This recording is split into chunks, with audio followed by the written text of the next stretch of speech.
No matter what side of the political spectrum you happen to fall on, one thing is clear. More than likely, you are so over this election.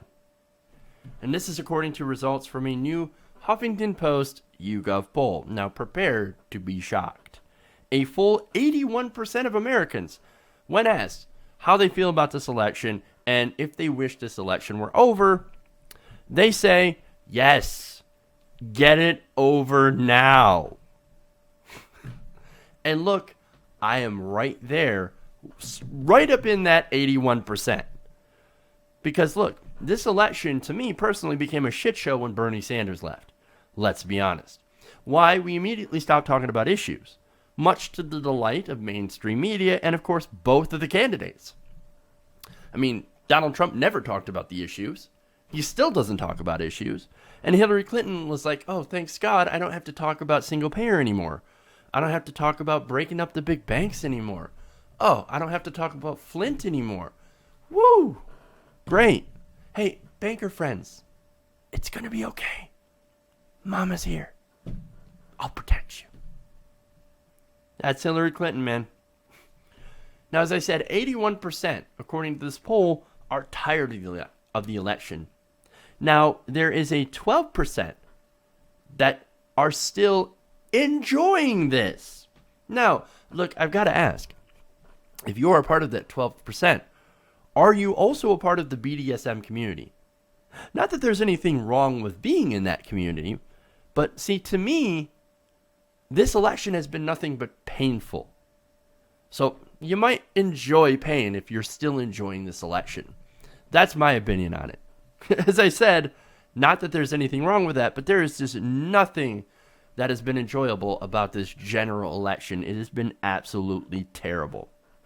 Now, the interesting thing about this, and maybe the beauty of this whole poll and how this breaks down, is the fact that both parties equally agree. More than 3/4 of people in the Democratic and Republican parties, as well as independents, say, okay, look, hey, we're done with this whole election thing. Let's move on. Let's go forward. We're tired of this. I mean, for me, it's felt like I've been covering this election for 4 years. It has not been enjoyable. And of course, they're saying we've seen enough. No more debates. No more coverage. We're done with it. Get it over with. Just November 8th, please come. You're not coming fast enough. And as for the nonstop coverage of this election on mainstream corporate media, as well as all the debates and stuff that we've had, well, an identical 59% of Democrats, Republicans, and independents say that they have heard too much discussion of this presidential election, while just 7% of all Americans say that they wish they had heard more.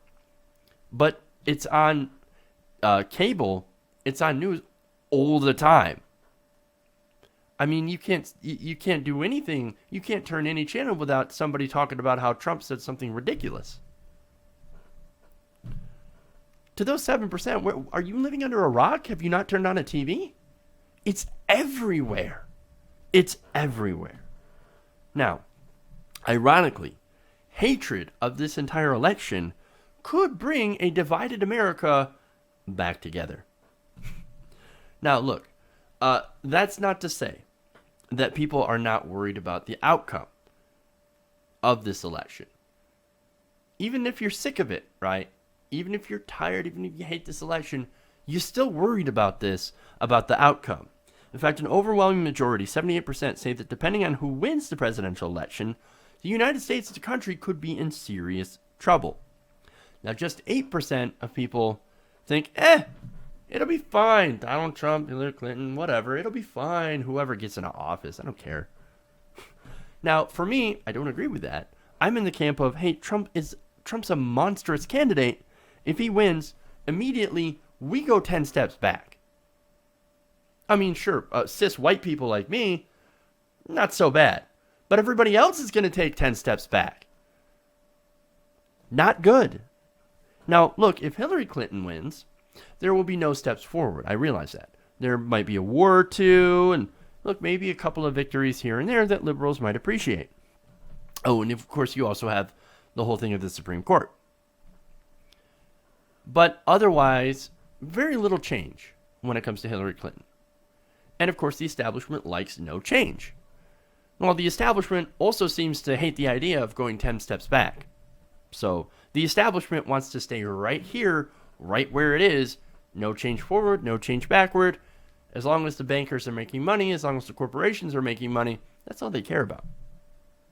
So there's that. Now that, of course, is my analysis of the two candidates. Feel free to disagree with me, man. But while both are bad, and I despise both of them, one is worse than the other. And you can't really argue differently if you know all their positions, all the policies, and all the facts behind their positions. I'm just saying. But there's that's enough on that. Now, speaking of the level of disagreement and divisiveness and altogether nastiness of this election, it is no surprise that more than 2/3 of Americans say that they found this election at least somewhat stressful, with 34% saying they found it very stressful. Now, I think I might understand. I believe I may have developed an ulcer this year from this election. I didn't have it before. Now I do. Last summer, I wasn't feeling so bad. Now, yeah. I think I might have an ulcer, man. Now, women have found this election much more stressful than men, and I can understand, because one of the candidates is okay with seemingly okay with sexual assault. I'm going to grab him by the pussy. It doesn't matter if she wants it or doesn't want it. I come in. I'm attracted to him like a magnet. Well, I can understand why people wanting to elect someone like that would make it a very stressful thing for women to watch. Women are actually 15 points likelier than men, 41 to 26%, to say that they found this election very stressful. Just 9% of women compared to 16% of men say that they're enjoying this election. Now, you guys might have seen this meme floating around, or this picture floating around, with a woman, a Trump supporter, with an arrow pointing down saying, you can go ahead and grab this. So that would be probably one of the 9% saying, yes, I'm enjoying this very much. Okay, well, do you, man. Do you. Overall, the results of this poll. Americans give the year 2016 a 44% favorability rating, with 47% rating it unfavorably.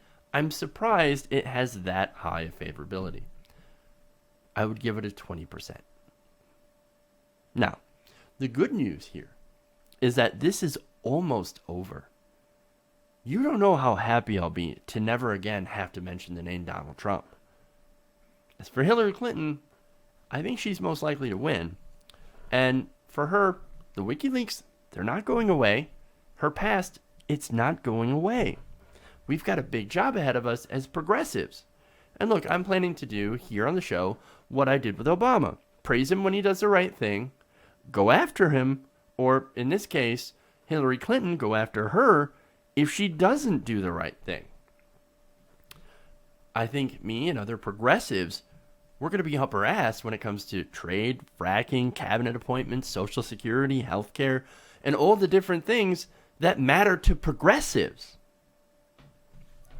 To make sure, of course, that she doesn't sell us down the river on progressive priorities in order to make a few bad deals with Republicans that, of course, you know from the WikiLeaks that she is definitely going to try to make. So, there it is. This poll, I identify with everybody here in this poll, the 81%, because I just want this damn thing to be over. Hey everybody, thanks for watching this video. If you want to see more like this, please hit the subscribe button below. And if you want to support truly independent, non-corporate media, go to our Patreon page and become a patron. Patreon.com/TYTNation.